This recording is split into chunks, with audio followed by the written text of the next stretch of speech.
So this week I was planning on doing a video on my favorite BoJack Horseman episodes, but then the night of the Super Bowl, Netflix announced that they were releasing a new Cloverfield movie after the game was over.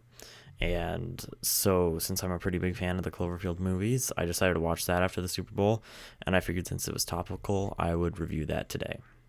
So, first of all, I'd like to say that the marketing for this, I think, was really, really interesting.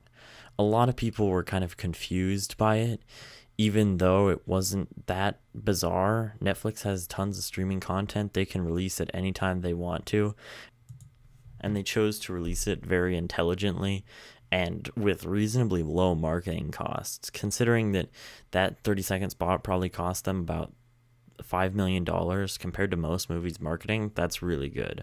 First of all, I want to go over some of the easily avoidable criticisms. Some people say that the movie felt rushed, and I can't believe that people actually think this. That just because a movie doesn't have a standard release schedule, it's rushed. I don't think people understand that they didn't just make the movie during the Super Bowl. I don't know. And second of all, the fact that Paramount sold this movie to Netflix because it was bad. I honestly don't believe that. I don't think Netflix would have bought the movie if it was bad. People think that they did this special sort of release because the movie was bad and they wanted to avoid critical opinion, just like of the sorts that DC would do. But I think they just wanted to do something interesting with the releases. People who are knowledgeable about this franchise know that the Cloverfield releases are always surrounded by weird and interesting marketing plots, and I think this is one of the most interesting ones yet. So now that that's over with, I want to talk about the actual movie. As with Cloverfield Lane, it kind of just drops you in and you have no idea what's going on. You don't know any of the characters, and you're kind of just dropped into this ship, and you have very little exposition via a news report that is a reference to Cloverfield Lane, and you see all these characters and you see how they interact with each other, which is not well. They've been on the ship for a while and nothing is successful, and they get angry at each other, and there's language barriers and there's multiple problems, and they're trying to make this thing work. You see the main character, Ava, with her husband, and it becomes evident that she has gone up to this space station and she has had to leave him, and she's had trouble with this, and they talk every day. And this sudden lack of communication is a lot what drives her character to kind of lose it just a little bit. Instead of an alien movie, this movie focuses more on, I don't know other way to say it, but just like weird physical problems. It's kind of like a possession movie if the possession movie had no ghost. When they transfer to this other dimension, all these sorts of things begin to happen on the ship that just seem so odd, and there's people being sucked into walls, disappearing arms that are moving again. It's all just very bizarre, and every single moment in the movie just makes you confused, and you are just completely lost most of the time. Even though this seems like this would be a characteristic of a really bad movie, I personally enjoyed it. I liked having every next moment be a surprise and never knowing what to expect. It was so interesting to see all of these effects that are reasonably lo-fi that could create such stunning things. I think still one of the best images in the film is the woman who's stuck in the electrical wires, and I think that was just so well done and horrifying.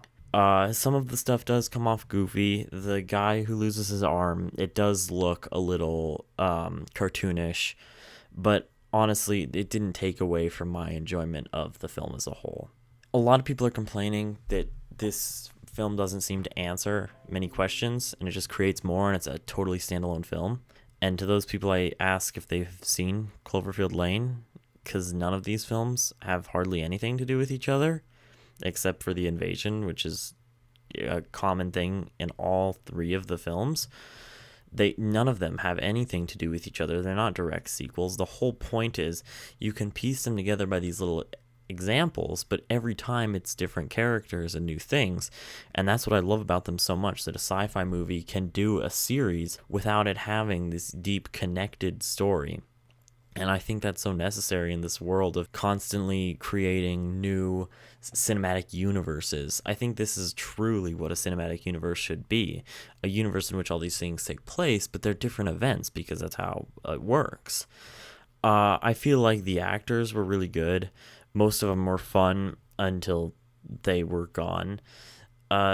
It was very similar to Alien, in my opinion. It was a little less on the horror side and more towards thriller, but it was very similar to Alien as how it ended and how all the characters turned out and how the struggle went.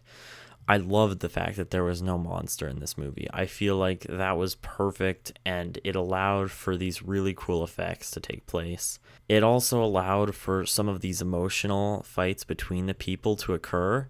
I'm not saying these are anywhere near as good as they were in the likes of Cloverfield Lane, but they were still really interesting, and it was nice to see how they played out. The different dimensions thing does get a little bit confusing on why things are happening and how things are happening, and since it got so low reviews from critics, I'm sure a lot of the fans might just discredit this movie entirely, which kind of sucks because I would love to see some of the fleshed out theories about this movie and how it's related to the others and how all of these things did happen, because some of the dimensional stuff is extremely confusing and you just truly don't know what's going on. Other than that, I think it's a really interesting, really fun movie. It's not too long, and it was a huge deal Super Bowl night. So I'm just saying, if you think that you enjoy the Cloverfield movies, I think you're going to have a good time watching this.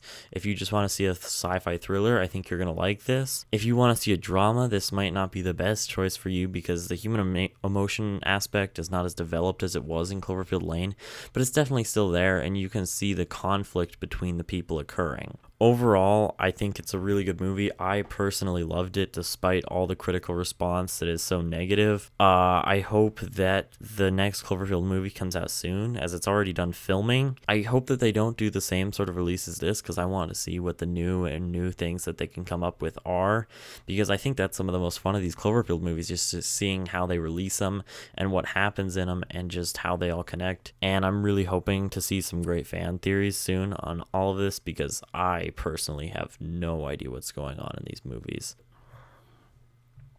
So next week you can be expecting the video on my favorite BoJack Horseman episodes. Right now.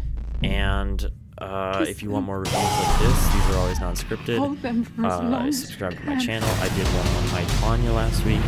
And if you want to watch a shorter style scripted video, you can watch my video that I did 2 or 3 weeks ago on the changing of the comedy category. So thank you for watching, and I'll see you next week.